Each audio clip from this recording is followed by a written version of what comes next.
नमस्कार दोस्तों, आज मैं आपको एक ऐसी डरावनी कहानी सुनाने जा रहा हूँ जिसे सुनकर आपके रोंगटे खड़े हो जाएंगे। कहते हैं कि इस जगह पर रात होते ही अजीब आवाजें सुनाई देती हैं और वहाँ से गुजरने वाले लोग कभी वापस नहीं लौटते।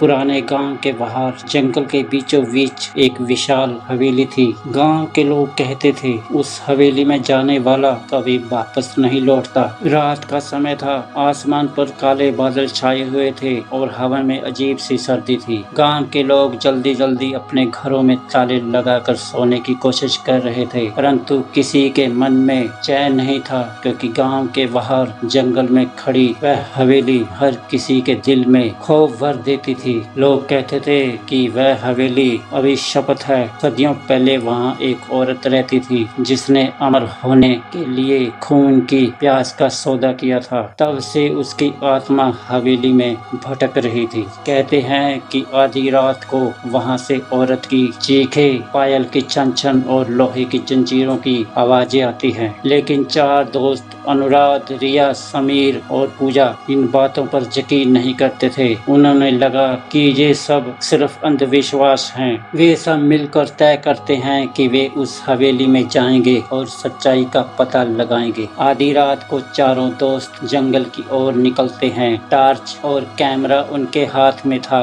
जैसे ही वे हवेली के पास पहुंचे, उनके कदम अपने आप रुक जाते हैं। हवेली इतनी ऊंची और विशाल थी कि उसकी टूटी फूटी खिड़कियां अंधेरे में भूतों जैसी लग रही थी। अचानक भारी लकड़ी का दरवाजा अपने आप खुल गया। ठंडी हवा का झोंका उनके शरीर से टकराया। रिया कांपते हुए बोली, तुम लोगों ने सुना? किसी ने कहा वापस लौट जाओ। सबकी रूह कांप गई, लेकिन अनुराग ने हिम्मत दिखाते हुए कहा, ये सब तुम्हारा वहम है, चलो अंदर। हवेली के अंदर कदम रखते ही चारों के पैरों तले जमीन खिसक गई। दीवारों पर पुराने जमाने की औरतों की तस्वीरें टंगी थी। उनकी आंखें मानो सीधे उन्हें देख रही थी। पूजा ने एक तस्वीर की ओर देखा तो अचानक तस्वीर की आंखें झपकती हुई दिखाई दी। पूजा डर कर चिल्ला उठी।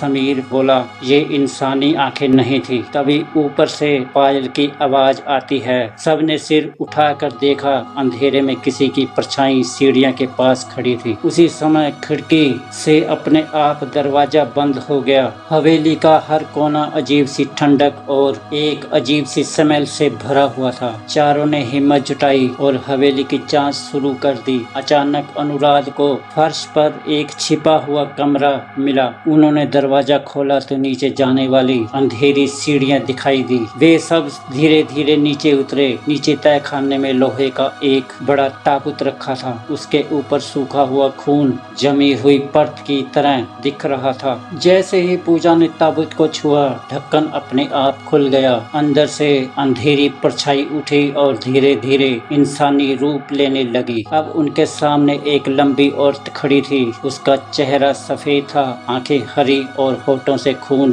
टपक रहा था। वह खौफनाक हंसी हंसते हुए बोली, आखिरकार इतने सालों बाद कोई मुझे जगाने आ ही गया। अब मैं फिर से खून पी सकती हूँ। अचानक वह औरत बिजली की तरह समीर पर झपटी। उसने उसके गले को पकड़कर अपने नुकीले दांत उसमें धंसा दिए। समीर की चीख तहखाने में गूंज उठी। खून बहता रहा और उसकी आंखें पल भर में बंद हो गई। रिया कांपती हुई आवाज में चीखी, यह एक राक्षसनी है। पूजा जोर से रोने लगी, हम सब मारे जाएंगे। तीनों ऊपर भागे, लेकिन दरवाजा बंद हो चुका था। जब उन्होंने खिड़की तोड़ने की कोशिश की तो खिड़की नहीं टूटी। उन्होंने खिड़की का शीशा तोड़ दिया। शीशा अपने आप फिर से जुड़ गया। रिया कांपते हुए बोली, ये हवेली हमें कैद कर चुकी है। तभी ऊपर से वही हंसी आई। चुड़ैल सीढ़ियों से उतर रही थी। उसके होठों पर अभी भी समीर का खून टपक रहा था। वह गुर्राते हुए बोली, अब कोई बचकर नहीं जाएगा। अनुराग को याद आया कि उसने एक पुरानी किताब में पढ़ा था, चुड़ैल आईने में अपना असली रूप देखती हैं तो कमजोर हो जाती हैं। तीनों ने जल्दी जल्दी हवेली में आईना ढूंढना शुरू किया। आखिरकार उन्हें एक बड़े कमरे में टूटा हुआ विशाल आईना मिला। लेकिन उसी समय चुड़ैल वहां पहुंच गई। उसकी आंखें और ज्यादा चमकने लगी। उसकी आवाज गूंजी, तुम सोचते हो जहाँ से बच जाओगे, आज तक जो भी आया जहाँ से बचकर नहीं गया। अनुराग ने कांपते हुए हाथों से आईना उठाया, उसके सामने कर दिया। आईनों में उसका खूबसूरत चेहरा बदलकर एक सड़े हुए कंगाल जैसा दिखने लगा। उसकी चमड़ी लटक रही थी और खून की धाराएं उसकी आंखों से बह रही थी। वह जोर से चीख पड़ी। पूजा ने मौका देखकर लोहे की छड़ उठाई और उसके दिल में पूरी ताकत से घोंप दी। चुड़ैल दर्द से तड़प उठी, उसका शरीर राख बनने लगा और हवेली की दीवारों से खून बहने लगा। हवेली जोर जोर से हिलने लगी, जाले, छत और खिड़कियां टूटकर गिरने लगी। ऐसा लग रहा था कि मानो हवेली ढह जाएगी। सुबह के 4 बजे हवेली का दरवाजा अपने आप खुल गया। अनुराग, रिया और पूजा बाहर निकल आए। गांव के लोग उन्हें देखकर हैरान थे कि वे जिंदा कैसे लौट आए। लेकिन जब सूरज निकला, रिया की आंखें अचानक हरी चमकने लगी। उसके होठों पर खून की हल्की परत थी। वह हल्की मुस्कान के साथ बोली, शायद मैंने भी उसका खून चख लिया है। अनुराग और पूजा अविश्वास से देखने लगे। पीछे हवेली धूल में बदल चुकी थी, लेकिन असली खौफ अब शुरू होने वाला था। हवेली राख में बदल चुकी थी। गांव के लोग चैन की सांस ले रहे थे कि सदियों का श्राप अब खत्म हो गया है। लेकिन अनुराग और पूजा के दिल में डर था, क्योंकि उन्होंने सुबह की पहली किरण में रिया की आंखों को हरे रंग में चमकते हुए देखा था। रिया की मुस्कान साधारण नहीं थी, वह खून की प्यास का संकेत थी। गांव लौटने के बाद रिया समय न दिखाने की कोशिश करती रही, लेकिन रात होते ही उसकी आंखें फिर से हरी चमकने लगी। उसके होठ लाल हो जाते जैसे अभी अभी उसने खून पिया हो। पूजा ने एक रात उसकी ओर देखा और चीख उठी, रिया, तुम्हारे दांत इतने लंबे क्यों हैं? रिया ने तुरंत अपने होठ छिपा लिए और बोली, कुछ नहीं, तुम पागल हो, तुम्हें वैसे ही लग रहा है। लेकिन उसी रात गांव के एक आदमी की लाश तालाब के पास मिली। उसके गले पर 2 गहरे दांतों के निशान थे और शरीर खून से खाली था। गांव वाले घबरा उठे। वह सोचने लगे कि हवेली का श्राप फिर से लौट आया है। अनुराग ने हवेली के खंडरों में खोजबीन की। उसे राह के बीच एक पुरानी डायरी मिली। डायरी में लिखा था, जो भी मेरे खून का स्वाद चखेगा वही मेरी तरह बन जाएगा। हवेली तो खत्म हो सकती है, पर खून की प्यास कभी नहीं मिटेगी। अनुराग के पैर कांप गए थे। उसे समझ आया कि रिया अब धीरे धीरे पूरी तरह से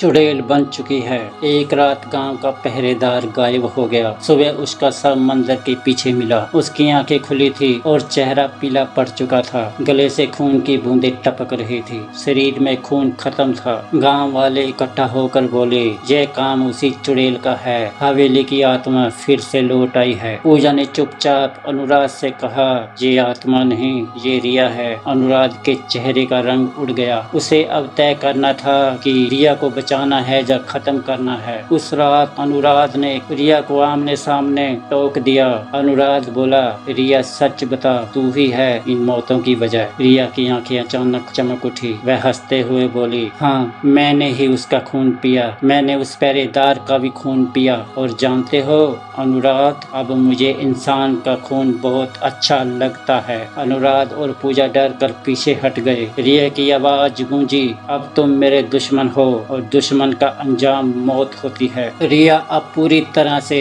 चुड़ैल बन चुकी थी। रात में गांव के लोग उसके कदमों की आवाज सुनते, खिड़कियां पर उसके नाखूनों की खरोंच देखते। बच्चे सोते सोते चीख उठते और औरतें कहती कि उन्हें छत पर किसी को चलते हुए देखा है। हर रोज एक नया शव मिलता। गांव के लोग डर कर अपने घर छोड़ने लगे। पूजा ने रोते हुए कहा, अनुराग, अगर हमने रिया को नहीं रोका तो पूरा गांव खत्म हो जाएगा। अनुराग ने उसी डायरी को दोबारा पढ़ा। उसमें लिखा था कि चुड़ैल को खत्म करने का सिर्फ एक ही तरीका है, उसे पवित्र मंदिर की अग्नि में जलाना। लेकिन सावधान, चुड़ैल हमेशा सबसे प्यारे इंसान पर हमला करता है। अनुराग समझ गया कि रिया सबसे पहले मेरे पर ही टूटेगी। आधी रात को मंदिर के पास अनुराग और पूजा ने घेरा बनाया। वे पवित्र अग्नि जला चुके थे। रिया प्रकट हुई। उसकी आंखें हरी आग की तरह चमक रही थी और उसके दांत खून से सने हुए थे। वह हंसते हुए बोली, अनुराग, तू ही था ना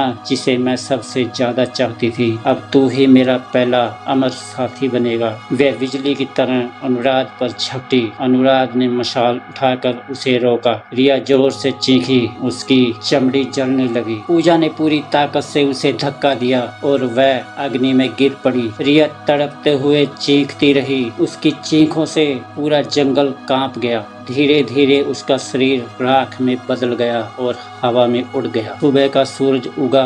गांव वाले राहत की सांस लेने लगे कि रिया का आतंक अब खत्म हो गया है। लेकिन अनुराग और पूजा की आंखें में डर बाकी था, क्योंकि राख उड़ते उड़ते मंदिर की घंटी पर चिपक गई थी और घंटी से टपक कर जमीन पर एक लाल बूंद गिर गई थी। वह बूंद धीरे धीरे धड़कने लगी, जैसे उसमें किसी दिल की धड़कन छिपी हो। अनुराग बोला, श्राप अभी भी खत्म नहीं हुआ। हवेली तो मिट चुकी थी, लेकिन अब श्राप रिया के खून से फैल चुका था और शायद अगला राक्षस अब किसी और रूप में जन्म लेने वाला था।